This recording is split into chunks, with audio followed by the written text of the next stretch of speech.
Bonjour, je m'appelle Abdouahid Jembari, je suis de formation ingénieur de l'école Mohammedia.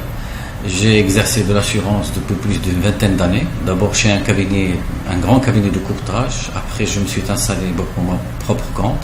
J'ai créé le cabinet Arz Assureur Conseil, qui s'est distingué par l'accompagnement des entreprises à la réalisation et à la gestion de leur portefeuille d'assurance. Aujourd'hui, j'ai l'occasion d'animer cette conférence dans le cadre du salon virtuel BTP Expo 3D, et je vais animer pour vous une conférence autour des risques de construction et leur assurance. À la fin, je vous invite, si vous avez des questions, des éclaircissements, à me saisir et je vous répondrai avec grand plaisir. En tant qu'assureur conseil, notre mission consiste à chaque fois à chercher pour nos clients, qui peuvent être dans le cadre de la construction, une entreprise, un bureau d'études, un promoteur, un maître d'ouvrage, l'optimisation de la souscription des assurances spécifiques à la construction.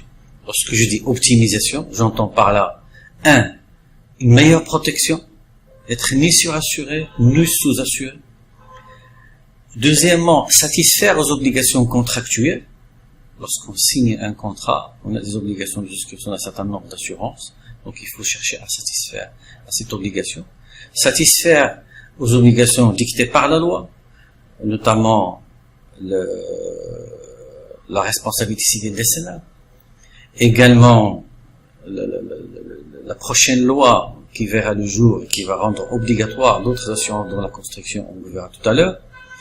Et troisièmement, dans le cadre de cette optimisation, c'est en fait arriver à payer le juste prix. Arz Assureur Conseil que je dirige a toujours œuvré justement pour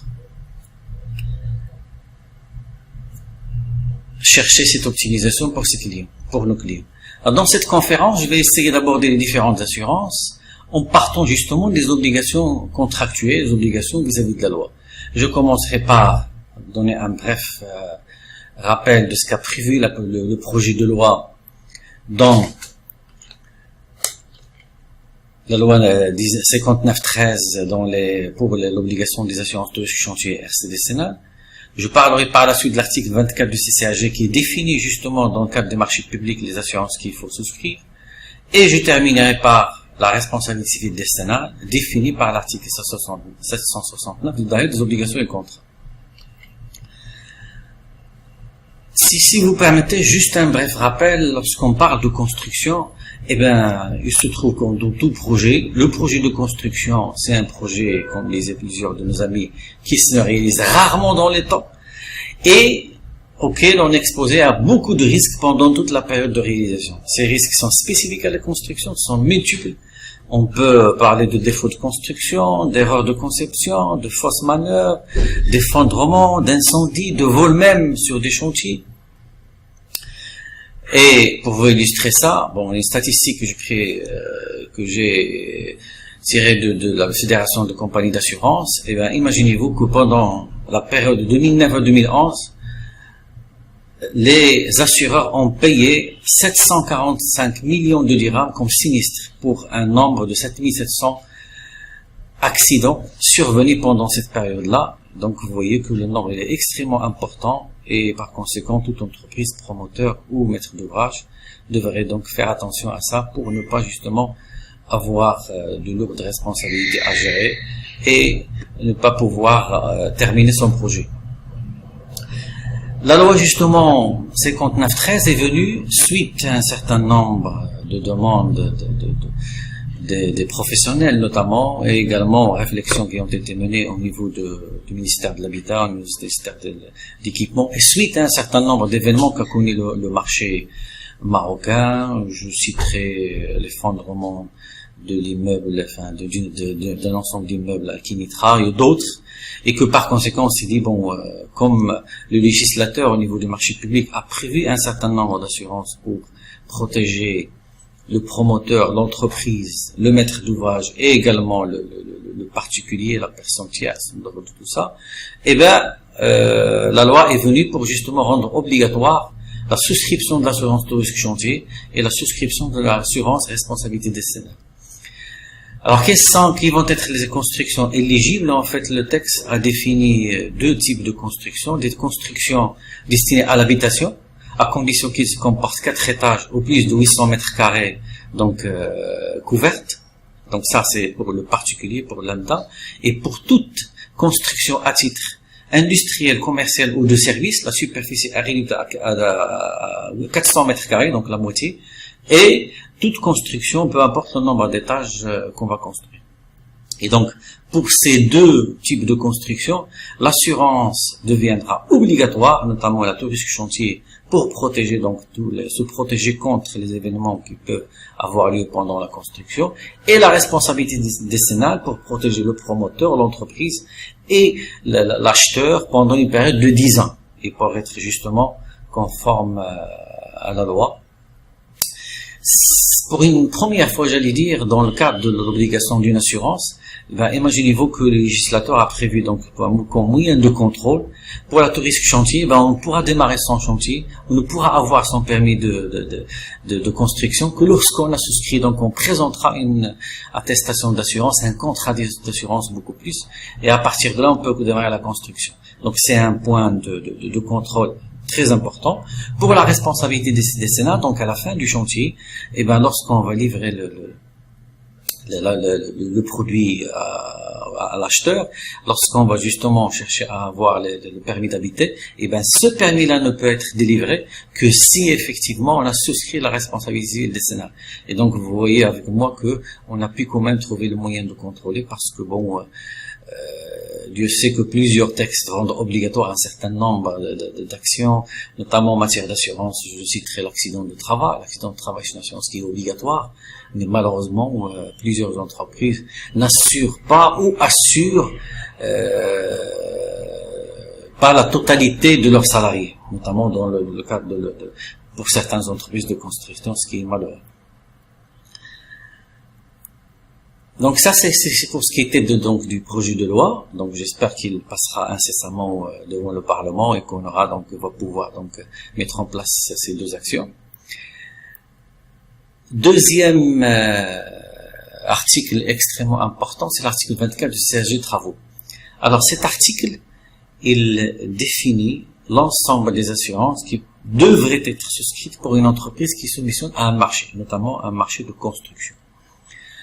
Alors, il y a une série d'assurances qui sont citées, notamment l'assurance des véhicules d'engin, l'assurance accident de travail, l'assurance responsabilité civile et l'assurance qu'on appelle le dommage à l'ouvrage, en fait, qui est appelée par les assureurs l'assurance de risque chantier. Donc ça, c'est la première obligation. Deuxième, malheureusement, là, c'est pas une obligation. L'article 24 cite à la ligne 3 que si le CPS, donc si le cahier de prescription commune ou le cahier de prescription spéciale le prévoit, l'entrepreneur est tenu de présenter à ses frais ou plus tard à la réception définitive la police d'assurance couvrant la responsabilité civile décennale. Donc vous voyez avec moi que cette deuxième assurance n'est pas obligatoire, malgré que on sait qu'il peut effectivement protéger toutes les parties concernées dans la construction. Donc je vais vous donner, après avoir présenté donc les textes de loi, les textes réglementant ces deux assurances, une présentation bref des deux assurances. On commencera par l'assurance de risque chantier. Alors une assurance de risque chantier couvre en général la période de la construction, donc à partir du lancement du chantier. Et qu'est-ce qu'il couvre? En fait, il couvre les dommages soudains et imprévus qui peuvent avoir deux origines. En fait, la première origine, c'est les dommages dus au facteur humain. Et deuxième origine, c'est les dommages dus à un événement naturel. Lorsque je dis facteur humain, c'est tout ce qui est vol, incendie, effondrement, accidents d'engin, qui sont très fréquents malheureusement sur les chantiers. Dommages dus à un événement naturel, ça c'est c'est tout ce qui est foudre, tremblement de terre, inondation, lorsqu'on est en train de construire sur le nid d'un oued, etc. Donc, on n'est pas à l'abri d'un événement naturel qui peut effectivement causer des dommages et qui peut arrêter le chantier, voire avoir un certain nombre de pertes pour pouvoir redémarrer justement les travaux. Alors, ces événements-là, ils sont couverts, et bien sûr, qu'est-ce qu'on couvre comme perte? En fait, la perte concerne l'ouvrage lui-même, parce qu'on est appelé à construire un ouvrage qui compte 40 millions de dirhams, lorsqu'on est à moitié de la réalisation, on a déjà injecté 15 millions, 20 millions de dirhams. Donc, on couvre toutes les pertes qui peuvent être suivies par ces biens-là. Donc, on se limite pas uniquement à l'ouvrage, mais également les matériaux matériels approvissionnés qui sont stockés sur le chantier, qui vont être incorporés dans l'ouvrage qu'on est en train de construire.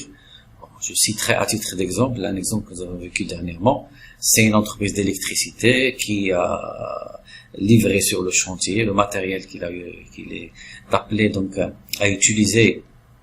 D'ailleurs, c'est un matériel qui a été installé sur le chantier incendie pour démarrer les travaux le lundi. Et bien le dimanche, il y a eu un incendie, il y a eu une perte totale. C'est plus de 800 000 dirhams de perte pour l'entreprise d'électricité. Bon, les causes sont énormes. Bon, on viendra pas sur ça, mais c'est une perte qui a eu lieu à cause d'un incendie qui a eu lieu sur le marché, et on a perdu pas l'ouvrage, mais en fait les matériaux qui ont été installés sur le chantier avant d'être incorporés. Ceci étant dit, c'est ce qu'on appelle la couverture de base, qui va toucher l'ouvrage, qui va toucher donc les matériaux. Lorsqu'un événement se produit, on aura d'autres dommages, notamment les frais de déblai après sinistre. Donc l'assureur propose effectivement des garanties complémentaires telles que les frais de déblai. Ça a un coût, donc c'est important de le prévoir dans le contrat d'assurance.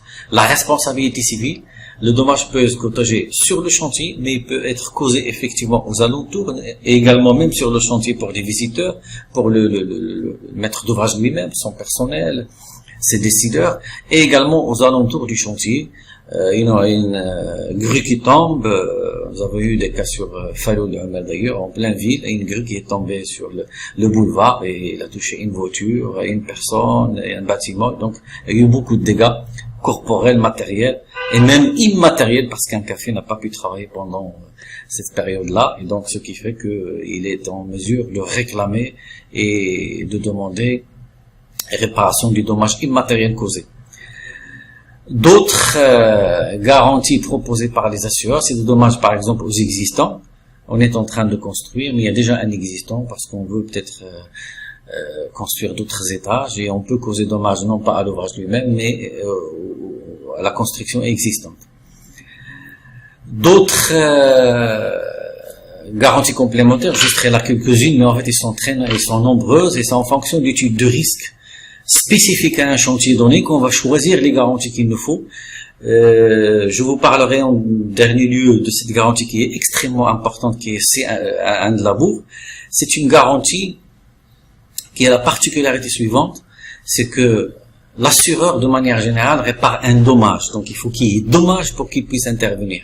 Alors que on peut effectivement être dans un chantier et on a une menace d'effondrement d'une partie par exemple. Et donc cette menace-là on n'a pas encore eu le dommage à l'ouvrage proprement dit, et devant ces faits-là, l'assureur n'indemnisera pas parce que le dommage n'a pas encore eu lieu. Sauf si on a souscrit à cette couverture-là sur un de labour, et dans ce cas, l'assureur va apporter l'indemnisation qu'il faut pour qu'on puisse peut-être renforcer, agir pour éviter justement l'effondrement et éviter qu'on ait un coût extrêmement important de l'effondrement qui aura lieu. Dernière garantie que je recommande à mes clients, qui est prévue dans le cadre du contrat, c'est l'erreur de conception. Quand l'entreprise n'est pour rien, il est en train de construire, et à un moment donné, il se peut qu'on ait des problèmes sur le chantier à cause de la conception qui a précédé. Je citerai un exemple que nous avons vécu il y a 2 ans. C'est une entreprise qui était en train de monter une charpente, une grande charpente pour une grande surface ici au Maroc, et une fois que la charpente a été montée, il s'est incliné. On a cherché à la responsabilité, est-ce que c'est celle de l'entreprise? Au départ, bien sûr, le maître d'ouvrage ne voyait que l'entreprise, mais heureusement que l'entreprise a pu se défendre parce que l'expertise a démontré que c'était une erreur de conception. Et cette erreur de conception, pour la rattraper, il a fallu injecter 5 millions de dirhams pour pouvoir redresser la charpente. Donc ce coût a été supporté par malheureusement par le maître d'ouvrage et l'entreprise, parce que lorsqu'on a souscrit le contrat, on a omis de mettre une garantie erreur de conception. Chose à éviter lorsque on est en train de monter ce genre de contrat. D'où l'importance de s'entourer d'un assureur conseil qui saura effectivement vous apporter le conseil qu'il faut. Donc pour l'assurance de risque chantier, voilà, c'est une assurance qui se déroulera pendant tout le chantier. Peut-être j'apporterai un dernier élément, c'est que pendant la réalisation du chantier, certes, mais également entre la réception provisoire et la réception définitive, cette période que les assureurs appellent la période de maintenance, et pendant laquelle l'entreprise sera appelée, pour des raisons ou une autre, à revenir sur je dirais pas chantier, pour revenir au bien, pour pouvoir justement apporter un certain nombre de travaux suite à des anomalies qui peuvent être constatées. Et justement, lorsqu'il intervient, il se peut qu'il y ait dommage à l'ouvrage, et l'assureur peut effectivement continuer à prendre en charge ces éléments-là, ces dommages-là, si on a prévu donc une couverture pendant cette période. Alors voilà brièvement donc la touristique chantier. Bon, on peut peut-être s'étaler, mais je me limiterai à ça. Alors on va passer donc au deuxième assurance, qui est l'assurance responsabilité civile décennale. Alors contrairement à la première, celle-là, la responsabilité civile, comme son nom l'indique, responsabilité décennale, eh bien cette fois-ci, il est prévu pour le dahir des obligations et contrats. Dans le dahir des obligations de contrat, qu'est-ce qu'il dit dans l'article 769? Eh bien qu'un architecte, un ingénieur, un entrepreneur, chargés directement par le maître, sont responsables lorsque dans les 10 années, à partir de l'achèvement de l'édifice, ils ont dirigé ou exécuté les travaux, l'ouvrage s'écroule, ou en partie ou en totalité, ou présente un dommage évident de s'écrouler, par défaut de matériaux, de vices de la construction ou vices de sol. Lorsqu'on analyse cet article, qu'est-ce qu'on constate? Qu'en fait, la responsabilité, elle touche toutes les parties intervenantes qui interviennent dans un chantier, notamment l'entrepreneur, l'ingénieur et l'architecte. La durée de la responsabilité, c'est pas en fait une année ou la période de construction, c'est 10 ans. C'est quand même long. Et la responsabilité concerne uniquement 2 cas, c'est l'écroulement total ou partiel ou l'existence d'un danger évident d'écroulement. Alors, quels sont les dommages en fait cités par la loi? Les dommages les causes des dommages qui sont pris en considération dans le cadre de cet article, c'est 1, les défauts de matériaux. 2, le vice de construction. Lorsqu'on dit vice de construction, on peut distinguer donc c'est l'erreur de conception ou la faute d'exécution. Et 3, le vice du sol. En fait, c'est ces 4 causes que la loi cite et qu'on devrait, si on veut être conforme à cette loi, demander à un assureur de prendre en charge. D'autres causes, effectivement, peuvent avoir lieu, peuvent causer des dommages, mais ils ne sont pas concernés par cette loi. Alors, la loi, qu'est-ce qu'il prévoit? Il prévoit donc ces 4 causes, et que par conséquent, les assureurs, lorsqu'on met en place donc une assurance pour prendre en charge ce risque-là, sachant que du moment que la loi a prévu donc cette responsabilité, le maître d'ouvrage, il a le choix entre se contenter de cette loi qui est là et que par conséquent les intervenants ils sont responsables pour les 10 ans, ou bien transférer ce risque à un assureur et c'est l'assureur qui va le prendre en charge pendant les 10 années. Cette deuxième solution a un coût, c'est la prime d'assurance, mais elle a un avantage extrêmement important, justement vu la durée de couverture, le bureau d'études, l'architecte ou l'entreprise peuvent disparaître pendant cette période-là. Et donc, s'ils disparaissent, si le dommage se produit, le maître d'ouvrage ne pourra se retourner contre quiconque parce que celui qui est fautif de ces dommages-là a déjà disparu, donc il a fermé cette entreprise, il a pu continuer à exercer sur le marché et que par conséquent, la loi est là, mais on ne pourra pas donc l'utiliser pour avoir gain de cause et avoir indemnisation. Que ce soit par le maître d'ouvrage, que ce soit pour justement celui qui va habiter un immeuble lorsque effectivement cet immeuble a été construit, que l'acheteur a acheté, et vis-à-vis de la loi, il a quand même le droit de réclamer indemnisation pendant la période de 10 ans. Alors, lorsqu'on lit la loi, les assureurs ont mis en place cette assurance, mais l'assurance ne couvrira malheureusement que les dommages qui vont être causés aux éléments porteurs, les éléments qui sont les grosses œuvres.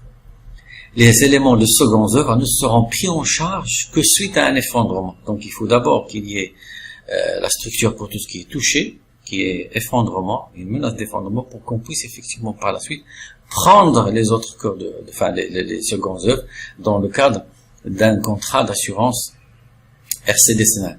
Le cas est également valable pour l'étanchéité, on va le voir tout à l'heure.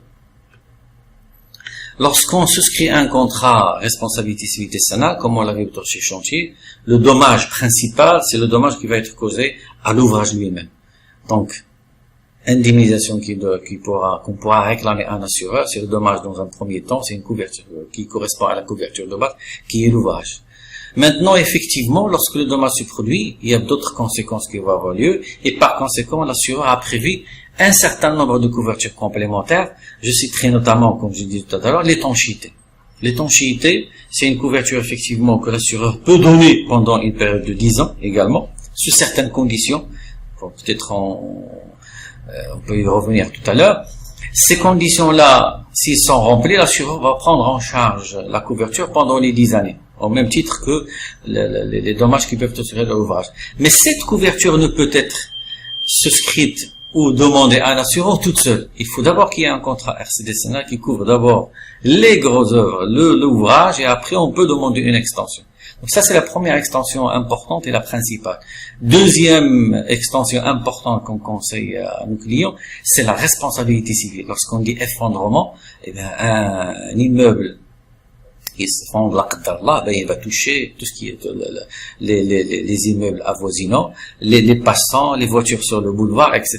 Donc d'où un deuxième dommage qui peut être causé à des tiers, à autrui, et que par conséquent, il sera justement imputé au responsable à la base, qui peut être l'entreprise, le bureau d'études, le bureau de contrôle, le laboratoire, etc. Donc tous les intervenants dans la construction. Donc d'où l'importance de la souscription de cette assurance-là, et nous la conseillons à nos clients. Nous la conseillons également au maître d'ouvrage, au promoteur, lorsque effectivement il exige la souscription de cette assurance. Et le même cas pour l'arrêté de tous les chantiers. Il suffit pas de recevoir une attestation qui stipule que l'entreprise a souscrit une assurance. Encore faut-il, vu justement les différentes extensions dont on vient de parler dans le cas de la RC décennale et dans le cas de la touristique chantier, de vérifier est-ce que ces couvertures complémentaires ont été prévues dans le contrat pour justement nous permettre de faire face ne serait-ce que la responsabilité civile. Alors, dernière extension que moi, je recommande à mes clients, c'est ce qu'on appelle l'indexation automatique des capitaux. Puisqu'on part d'une période de 10 ans, un ouvrage qui a été construit et coûte 10 000, 20 millions, 30 millions de dirhams aujourd'hui. Ben, si à la 9e année, il arrive à s'écrouler, et ben, pour le reconstruire, il faut beaucoup plus que 10 millions, 20 millions de dirhams. Donc, même si on aura une indemnisation 10 ans, enfin 9 ans après, 8 ans après, est-ce qu'on va pouvoir reconstruire donc l'ouvrage pour justement faire face au dommage qui va être causé? Eh bien, vous convenez avec moi que ça ne va être pas possible, ne serait-ce que à cause de l'inflation. Eh bien, pour faire face à ça, les assureurs ont prévu ce qu'on appelle l'extension indexation automatique des capitaux, qui tient compte justement de cette inflation et qui peut introduire un index et selon une formule donc géométrique, et permettre une indemnisation qui évoluera en fonction de la période. Plus on avance dans les années, plus l'indemnisation sera beaucoup plus importante. Pour illustrer ça, je donne l'exemple très simple, celui-là. En supposant qu'un ouvrage a été construit qui a causé qui a coûté 10 millions de dirhams en l'année 2000, si on a prévu dans le contrat un index de 5%, et si un sinistre arrive après la 6e année, si on n'a pas l'extension d'indexation automatique, eh ben malheureusement, si on suppose que le dégât a été total et qu'on a perdu tout l'ouvrage, l'assureur ne pourra pas indemniser au-delà des 10 millions de dirhams, ce qui est contractuel, ce qui était prévu dans le contrat. Si par contre, on a introduit cet index, on a introduit cette extension, et on a prévu justement cette extension dans le cadre du contrat, eh ben l'assureur indemnisera non pas les 10 millions de dirhams, mais 13 millions de dirhams, 400 956 pour une franchise également qui évoluera dans le même sens. Et donc, ce qui fait, on aura 3 400 000 dirhams d'indemnisation supplémentaire qui va nous permettre à faire face, ne serait-ce qu'à l'inflation, et pouvoir justement reconstruire notre ouvrage. Donc voilà une garantie très importante, malheureusement qui est très rarement souscrite par les entreprises, parce qu'on cherche d'abord à répondre à une obligation contractuelle, une obligation qui sera demain imposée d'ailleurs par la loi, et qui est conseillée aux promoteurs, qui est conseillée aux maîtres d'ouvrage, parce que de toutes les façons l'entreprise partira, le promoteur lui restera, il aura à faire face aux contractuels, aux acheteurs qui ont acheté donc différents appartements dans le cadre d'un projet immobilier. Et donc, pour faire face à ce risque, nous recommandons la souscription de cette garantie-là, et également les autres garanties qui sont d'une extrême importance, en plus du dommage direct qui peut être causé à l'ouvrage. Ben voilà, rapidement, donc en partant de trois, en fait, je dirais, réglementations et lois, nous arrivons donc aux assurances, les deux assurances principales dans le cas de la construction. Et j'ai essayé de présenter un peu les garanties, les différentes garanties possibles, et notamment les garanties complémentaires qui peuvent être d'une extrême importance pour l'entreprise, pour le maître d'ouvrage et pour le promoteur, pour lui permettre justement, dans un premier temps, répondre à une obligation, et également, le plus important, avoir une couverture et se protéger pour justement faire face à ces risques-là. Je reste à votre disposition si vous avez des questions et je répondrai volontiers et je partagerai avec vous mon expérience. Merci.